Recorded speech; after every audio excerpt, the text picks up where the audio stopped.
Hi guys, today I'm going to show you one of the last parts of the writing process, editing. I've heard that some of you have been getting a little bit stuck on spelling words as you write.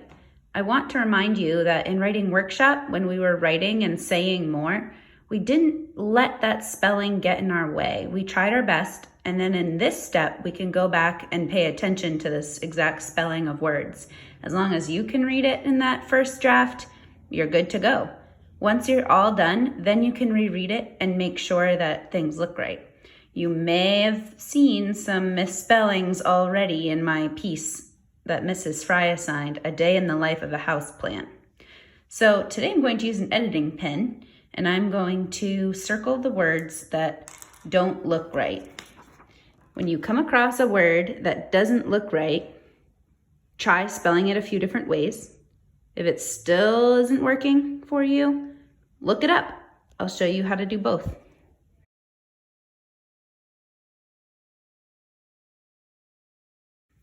A Day in the Life of a Houseplant. I came to Ms. McKeon's house. Wait a second. This doesn't look right. 1 year ago. So I've circled the ones that don't look right to me. They might be right. So I might have missed some, and that's okay. My brain is going to learn because I'm going to double check all of these words.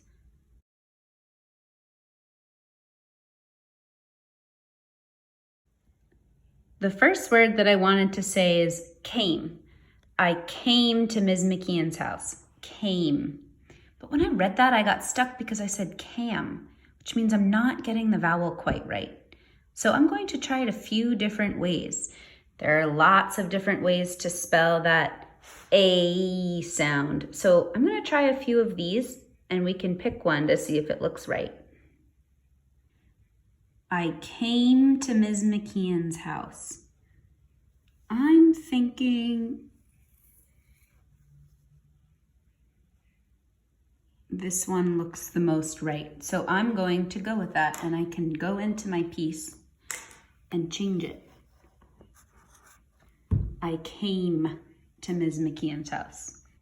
This is another one I was stuck on, ago. For some reason, it just doesn't look the way that I would expect it to be spelled.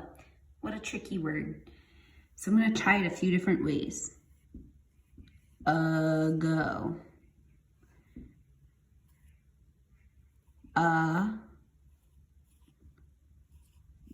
Ago, because I know in window, I've tried it a few different ways. I still don't know. So I'm going to go to the next step, looking it up.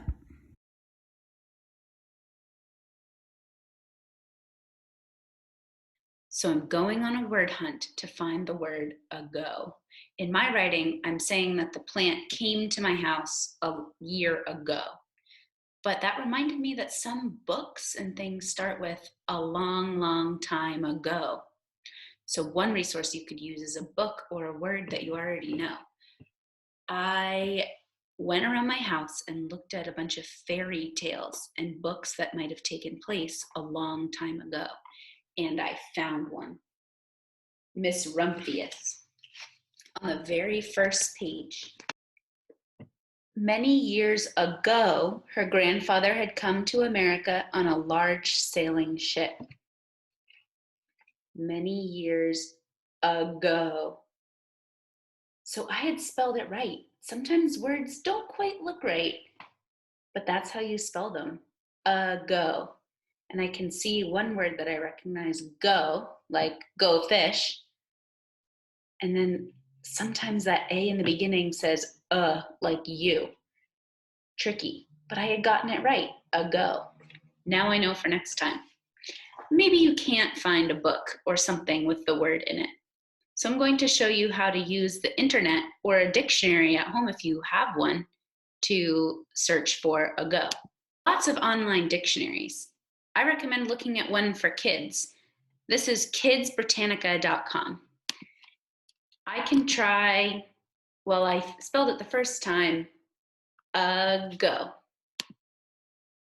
I can take my best guess and it found it earlier than the present time, many years ago.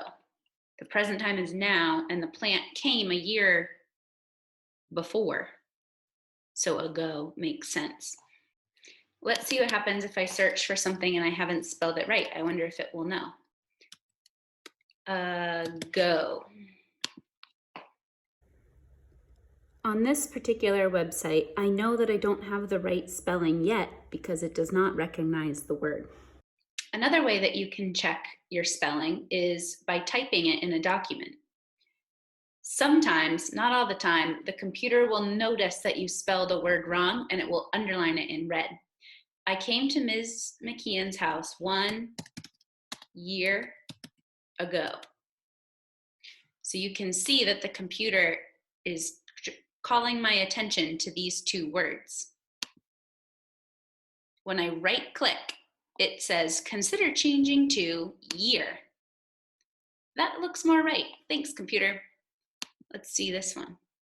It got my guess. Even with all these steps, you might not find the right spelling. That can be frustrating, but the point is to learn and practice how words are spelled. If you fix even one, your brain is growing. My advice to you is to not let spelling get in the way of choosing powerful words when you write. Why write mad when you can choose a powerful word like frustrated or disappointed? You can practice editing by helping me edit the rest of this piece before you go off and edit your own. Check out the assignment in Google Classroom.